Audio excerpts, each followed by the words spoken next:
Good morning my dear students. આજે આપણે 12 physics chapter number 6 lecture number 1માં આપણે આવવાના છે. અને લેક્ચર નંબર 1માં આજે જે આપણો ટોપિક જે છે એ ઇલેક્ટ્રોમેગ્નેટિક ઇન્ડક્શનની આપણે વાત કરવાની છે. હવે તમને ખબર હશે કે આપણે ચેપ્ટરના સ્ટાર્ટિંગ આપણે જો કરીએ તો આપણે ચાર્જ, ઇલેક્ટ્રિક પોટેન્શિયલ, કરંટ પછી આપણે મેગ્નેટિક ફિલ્ડમાં આવીએ, રાઈટ. મેગ્નેટિક ફિલ્ડ પછી આપણે મેગ્નેટ્સ ઉપર આવીએ. હવે નાવ નેક્સ્ટ ઇલેક્ટ્રોમેગ્નેટિક ઇન્ડક્શનની આપણે વાત કરીએ તો ઇલેક્ટ્રોમેગ્નેટિક ઇન્ડક્શનમાં આપણે શું જોવાનું છે. તો આપણને એટલું ખબર છે કે જ્યારે કોઈ વાયરમાં કરંટ ફ્લો થાય, જ્યારે વાયરમાં શું થાય, કોઈ કરંટ ફ્લો થાય ત્યારે એને અરાઉન્ડ શું થાય, મેગ્નેટિક ફિલ્ડ ક્રિએટ થાય છે. તો આપણે એવું કહી શકીએ કે કરંટના લીધે મેગ્નેટિક ફિલ્ડ ક્રિએટ થાય છે. તો હવે આ ચેપ્ટરમાં આપણે શું જોવાનું છે, તો આ ચેપ્ટરમાં આપણે એવું જોવાનું છે કે મેગ્નેટિક ફિલ્ડના લીધે કરંટ પ્રોડ્યુસ થઈ શકે કે ન થઈ શકે. અને મેગ્નેટિક ફિલ્ડના લીધે કરંટ પ્રોડ્યુસ થશે કે ન થશે એના માટે ઘણા બધા એક્સપેરિમેન્ટો થયા, જેમાં ફેરાડે જે છે એ થોડો સક્સેસફુલ રહ્યો છે અને ફેરાડેના એક્સપેરિમેન્ટ આપણે સ્ટડી કરવાના છે. હવે આ જે ફેરાડેના એક્સપેરિમેન્ટ જે છે એ તમને જીએસસીબી એક્ઝામમાં નથી, પણ આપણે જે છે ફર્ધર બરાબર આ ચેપ્ટરના બાકીના બધા ટોપિકો સ્ટડી કરવા માટે આ ટોપિક આપણે સમજવો ઇમ્પોર્ટન્ટ છે. એટલે ધ્યાન રાખજો કે આ જીએસસીબી બોર્ડમાં નથી બરાબર, પરંતુ આપણે જે છે આના પછીના જે બી તમારા ટોપિકો છે એના માટે આ ટોપિક આપણે જાણવો જરૂરી છે. તો જોઈએ ટોપિક કંઈક એ રીતે છે: discuss Faraday experiment of a bar magnet and a coil for the generation of electric current in a coil.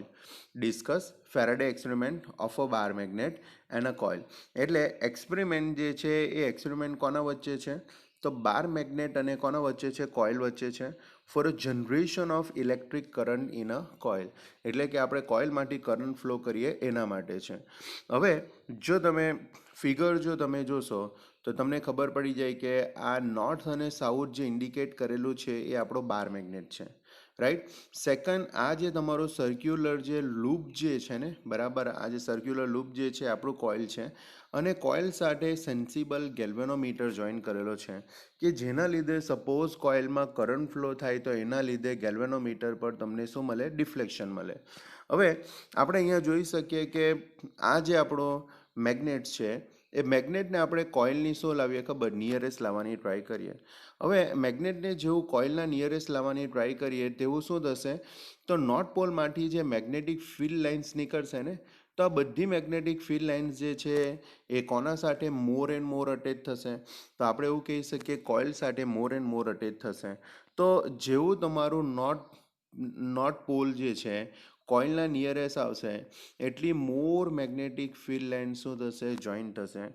જેટલી મોર મેગ્નેટિક ફિલ્ડ લાઇન જોઈન્ટ થશે તેવું આપણે એવું કહી શકીએ કે મેગ્નેટિક ફ્લક્સમાં ચેન્જીસ થશે. અને મેગ્નેટિક ફ્લક્સમાં જેવું ચેન્જીસ થશે એ રીઝનના લીધે જે છે તમને ગેલ્વેનોમીટરમાં કરંટ ફ્લો મળશે. હવે અહીંયા એક વસ્તુ ખાસ નોટિસ કરવા જેવું છે, જ્યારે મેગ્નેટ સ્ટેડી હશે ને એ ટાઈમે તમને કરંટ ફ્લો નહીં મળે. એનો મતલબ એ થયો કે ઓનલી મેગ્નેટિક ફિલ્ડ લાઇન્સના લીધે તમને કરંટ મળે એવું નથી, પણ જ્યારે આપણે બાર મેગ્નેટને મોશન કરાવીએ ત્યારે મેગ્નેટિક ફિલ્ડ લાઇન્સમાં શું થશે, ચેન્જીસ થશે. ચેન્જીસમાં એવું આપણે કહી શકીએ જેટલું એ નિયરેસ્ટ આવશે એટલી મોર મેગ્નેટિક ફિલ્ડ લાઇન્સ તમારા કોઇલ સાથે અટેચ થશે, બરાબર. અને મોર મેગ્નેટિક ફિલ્ડ લાઇન્સ અટેચ થશે તો ગેલ્વેનોમીટરમાં તમને ડિફ્લેક્શન મળશે. સેકન્ડ થિંગ, જો આપણે અવે લઈ જઈએ બરાબર, જો આપણે એમ સમજી લો કે મેગ્નેટને નિયરેસ્ટ લાવવાની જગ્યાએ આપણે સપોઝ અવે લઈ જઈએ તો જેટલી મેગ્નેટિક ફિલ્ડ લાઇન્સ છે એ મેગ્નેટિક ફિલ્ડ લાઇન્સ હવે ધીમે ધીમે લેસ અટેચ થતી જશે, અને લેસ અટેચ થતી જશે તો સપોઝ પહેલાં ડિફ્લેક્શન તમને કઈ સાઈડ જોવા મળેલું, તો સપોઝ લેફ્ટ સાઈડ જો તમને જોવા મળ્યું હોય તો હવે તમને ડિફ્લેક્શન તમને રાઈટ સાઈડ પર તમને મળશે. તો આપણે એવું બી કહી શકીએ કે જો બાર મેગ્નેટની આપણે ડાયરેક્શન ચેન્જ કરીએ તો ડાયરેક્શન ચેન્જ કરતાં જે છે આપણને ડિફ્લેક્શન પણ આપણને ચેન્જ થતો જોવા મળે. ઇટ મીન્સ કે ફ્લો ઓફ અ કરંટ એ પણ તમારો શું થશે, ચેન્જ થશે. ઓકે, તો હવે આપણે ટોપિક ઉપર આપણે બરાબર જઈએ. ટોપિક ઉપર આપણે જઈએ તો આપણે એવું કહી શકીએ, when the north pole of the bar magnet is pushed towards the coil, the pointer in the galvanometer deflects, indicate the presence of electric current in the coil. Suppose એમ સમજી લો કે આ જે આપણો બરાબર બાર મેગ્નેટ છે એના નોર્થ પોલને જો આપણે કોઇલના નિયરેસ્ટ લાવીએ તો એ ટાઈમે તમને ગેલ્વેનોમીટર પર ડિફ્લેક્શન મળશે. ને ગેલ્વેનોમીટર પર ડિફ્લેક્શન મળે એનો મતલબ કે બરાબર તમારું જે સર્કિટ છે એ સર્કિટમાં ઇલેક્ટ્રિક કરંટ શું થયો, પ્રોડ્યુસ થયો. The deflection of the lasts as long as the bar magnet is in a motion. તો ધ્યાન રાખજો, આ જે તમને ડિફ્લેક્શન મળ્યું બરાબર, that due to the bar magnet is in motion. જો બાર મેગ્નેટ સ્ટેડી હોતે ને તો તમને કરંટ ફ્લો નહીં મળતે, પણ અહીંયા તમે જોઈ શકો કે મોશનમાં આવ્યો એના લીધે બાર મેગ્નેટ મોશનમાં આવ્યો એ રીઝનના લીધે તમને ડિફ્લેક્શન મળ્યું. When the magnet is moved away from the coil, the galvanometer shows the deflection in the opposite direction.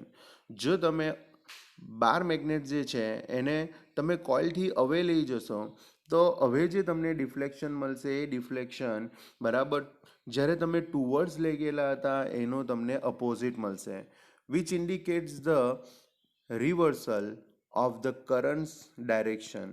The galvanometer does not show any deflection when the magnet is kept stationary.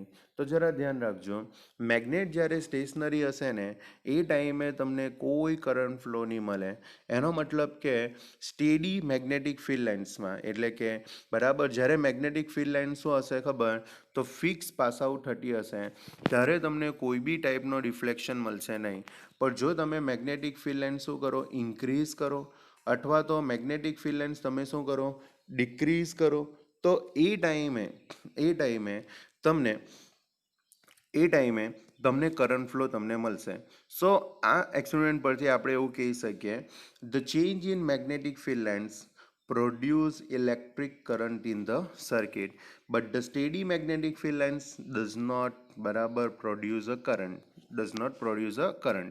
Okay, moreover, when the south pole of the bar magnet is moved towards or away from the coil, the deflection in a galvanometer are opposite to that observed with a north pole for a similar movement.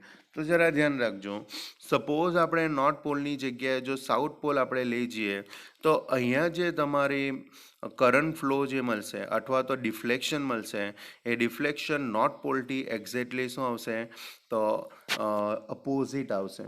Further, the deflection is found to be larger when the magnet is pushed towards or pulled away from the coil faster. જેટલું તમે કોઇલને movement શું આપો, faster આપશો, એટલું તમને deflection શું મળશે, મોર મળશે.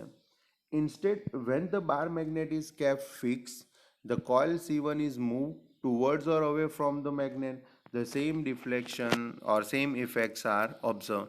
હવે સપોઝ એમ સમજી લો કે તમે બાર મેગ્નેટને સ્ટેડી રાખો, બટ તમે કોઇલને શું કરો, તો નોર્થ પોલની નિયરેસ્ટ લાવો અથવા તો અવે લાવો તો તમને બરાબર શું મળશે, તો સેમ તમને ડિફ્લેક્શન ઓબ્ઝર્વ થતું તમને મળશે. તો આના પરથી આપણે કન્ક્લુઝનમાં શું લાવી શકીએ, કન્ક્લુઝનમાં આપણે એવું કહી શકીએ કે the relative motions between magnet and the coil that is responsible for the generation of electric current in the coil.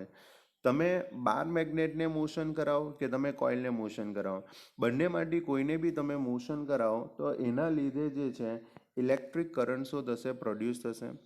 Van relative motions between the two coil is reverse, બરાબર, જો તમે રિલેટિવ મોશન જે છે between the two કોઇલને આપણે reverse કરીએ તો current બી શું તમને મળશે, ઓલ્સો બરાબર ઇટ ડિફ્લેક્ટ રિવર્સ. એટલે સપોઝ એમ સમજી લો કે તમે મેગ્નેટને કોઇલ ટુવર્ડ્સ તમે લાવતા હોય તો એ ટાઈમે જે તમને ડિફ્લેક્શન મળશે, હવે જો તમે અવે લઈ જાઓ બરાબર તો તમને ડિફ્લેક્શન બી શું મળશે, રિવર્સ મળશે. તો આટલી વસ્તુ પરથી ફેરાડેના આ એક્સપેરિમેન્ટ પરથી આપણે એવું કહી શકીએ કે બાર મેગ્નેટ અથવા તો કોઇલ બંનેમાંથી કોઈને બી તમે મોશન કરાવો તો મોશન કરાવતા જે છે શું થશે, મેગ્નેટિક ફિલ્ડ લાઇન્સ જે છે એ ચેન્જ થશે, અને change in magnetic field lines induce a induce current in the circuit. બરાબર, એના લીધે જે છે શું થશે, સર્કિટમાં કરંટ પ્રોડ્યુસ થશે.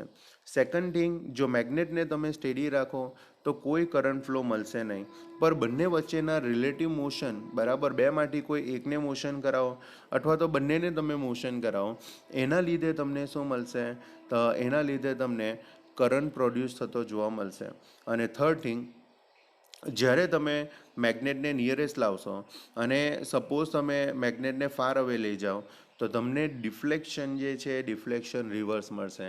એટલે જો તમે મોશનને રિવર્સ કરો તો તમને કરંટ બી તમને શું મળશે, રિવર્સ મળશે. તો આ રીતે તમારો ફેરાડે એક્સપેરિમેન્ટ છે જે તમને સમજાવવા માંગે છે. ઓકે, નાવ નેક્સ્ટ, બરાબર, નાવ નેક્સ્ટ જે છે ફેરાડે એક્સપેરિમેન્ટને આપણે વધારે જોવાના નથી, બટ આપણે જે છે એના કન્ક્લુઝન પર આપણે જોવાનું છે, કેમ કે એ કન્ક્લુઝન 2 માર્ક્સ માટે પૂછાઈ શકે એવું હોય છે. પરંતુ આપણે એવું કહી શકીએ કે આ જે તમારું ફેરાડે એક્સપેરિમેન્ટ જે છે એ આપણી જીએસઈબી બોર્ડમાં નથી, એટલે પૂછાશે નહીં, પણ આપણે એક વખત જોઈ લઈએ. તો આ જે એક્સપેરિમેન્ટ છે એનું કન્ક્લુઝન શું છે, write the result of Faraday experiment perform with a bar magnet and insulated conducting coil. પહેલું, the relative motions between the magnet and the coil is responsible for the generation of electric current in the coil. આપણને ખબર છે કે there is a relative motions between શું આવશે, બાર મેગ્નેટ્સ ઓર અ coil. તમે magnet અથવા તો કોઇલ બંનેમાંથી કોઈ એકને બી તમે શું કરશો, રિલેટિવ મોશન કરાવશો તો એના લીધે ઇલેક્ટ્રિક કરંટ પ્રોડ્યુસ થશે. Second thing, if the relative motions between the magnet and the coil is increase, જો તમે એના મોશનને ઇન્ક્રીઝ કરશો, એની વેલોસિટીને ઇન્ક્રીઝ કરશો તો કરંટ બી શું થશે, મોર પ્રોડ્યુસ થશે. અને જો તમે ડિક્રીઝ કરશો તો કરંટ બી શું થશે, લેસ કરંટ ઇઝ ઇન્ડ્યુસ. તો તમે એવું કહી શકો, more velocity more current induce, less velocity less current induce.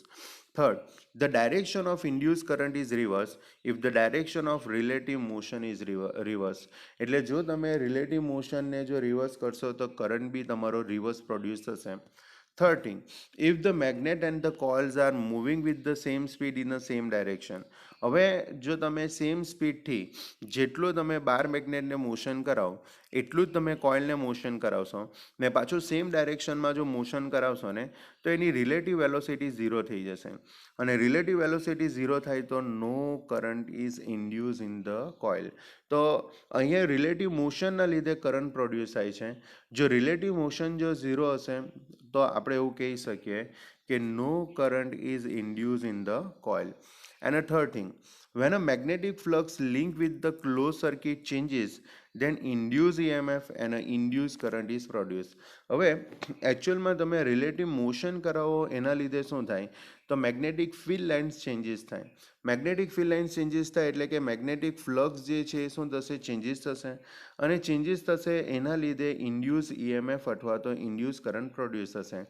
Induce EMF એટલે કે જ્યારે કરંટ ફ્લો બરાબર થશે, જ્યારે શું થાય, કરંટ ફ્લો થાય, તો કરંટ ફ્લોમાં એક સાઈડ પોઝિટિવ હોય ને બીજી સાઈડ શું હોય, નેગેટિવ હોય, તો જ તમને કરંટ ફ્લો થતો જોવા મળે. એટલે આપણે એવું કહી શકીએ કરંટ ફ્લો જે થાય છે, બરાબર, that is due to the induce EMF. બરાબર, ઇન્ડ્યુસ EMF. હવે ઇન્ડ્યુસ EMFના લીધે તમને કરંટ ફ્લો મળે. So the change in magnetic flux link with the close circuit changes, then the induced EMF or a induced current is produced. And last thing, magnitude of induced EMF is proportional to the rate of a change of magnetic flux linked with the circuit. બરાબર, અહીંયા જે તમારું induce EMF produce થશે એટલે કે voltage જે produce થશે એ તમારું ચેન્જ ઇન મેગ્નેટિક ફ્લક્સ જે છે, બરાબર, એના ડાયરેક્ટલી પ્રપોર્શનમાં છે. એટલે તમે મોર મેગ્નેટિક ફિલ્ડ લાઇન્સમાં ચેન્જીસ કરશો તમને મોર ઇન્ડ્યુસ EMF મળશે અથવા તો મોર તમને ઇન્ડ્યુસ મળશે, કરંટ મળશે.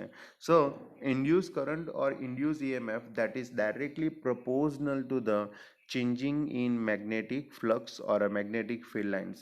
જેટલી તમે મોર મેગ્નેટિક ફિલ્ડ લાઇન્સ ચેન્જ કરશો અથવા તો મેગ્નેટિક ફ્લક્સ ચેન્જ કરશો એટલું તમને મોર ઇન્ડ્યુસ કરંટ મળશે. તો ફર્સ્ટ બરાબર તમારે એટલું ધ્યાન રાખવાનું રહેશે કે relative motions between the magnet and the coil બરાબર that is the generation of a electric current produce in the coil. જો તમે મોશનને બરાબર રિલેટિવ મોશનને જો તમે ઇન્ક્રીઝ કરો તો મોર કરંટ પ્રોડ્યુસ થાય, ડિક્રીઝ કરો તો તમને લેસ કરંટ શું થશે પ્રોડ્યુસ થશે. બીજું, જો તમે કરંટની ડાયરેક્શન રિવર્સ કરી નાખો તો રિલેટિવ મોશન બી શું થઈ જશે રિવર્સ થઈ જશે. થર્ડ થિંગ બરાબર, જો મેગ્નેટ એન્ડ ધ કોઇલ બરાબર moving with the same speed જો હોય અને સેમ ડાયરેક્શન હશે તો એની રિલેટિવ વેલોસિટી ઝીરો થશે, અને રિલેટિવ વેલોસિટી ઝીરો હોય તો no current is induce in the coil. And last thing, જો મેગ્નેટિક ફ્લક્સ જે છે that is link with the close circuit, જો એ જો ચેન્જીસ થાય તો ઇન્ડ્યુસ ઈએમએફ અને ઇન્ડ્યુસ કરંટ બી શું થશે ઇઝ પ્રોડ્યુસ. એટલે આપણે એવું કહી શકીએ કે જેટલું મેગ્નેટિક ફ્લક્સમાં મોર ચેન્જીસ કરીએ એટલો મોર ઇન્ડ્યુસ ઈએમએફ અને મોર કરંટ પ્રોડ્યુસ થશે. અને એ રીઝનના લીધે જ change in magnetic flux or magnetic change in magnetic flux that is directly proportional to the magnitude of induced EMF. Okay, તો આ રીતે જે છે ઇલેક્ટ્રોમેગ્નેટિક ઇન્ડક્શન છે. ઇલેક્ટ્રોમેગ્નેટિક ઇન્ડક્શનમાં બરાબર શોર્ટલી તમારે એટલું ધ્યાનમાં રાખવાનું કે તમે સર્કિટમાં મેગ્નેટિક ફ્લક્સ ચેન્જ કરશો તો એના લીધે ઇન્ડ્યુસ ઈએમએફ પ્રોડ્યુસ થશે. પણ જો મેગ્નેટિક ફ્લક્સ જો ચેન્જ નહીં થતું હોય બરાબર તો એના લીધે ઇન્ડ્યુસ ઈએમએફ પ્રોડ્યુસ થશે નહીં. The change in magnetic flux induce EMF or electric current in a circuit. સો મારા પ્રમાણે આટલી વસ્તુ ખબર પડવી જોઈએ. જો ન ખબર પડે તો તમે મને ફોન કરીને પૂછી શકો છો. I will definitely explain you. Thank you very much. By.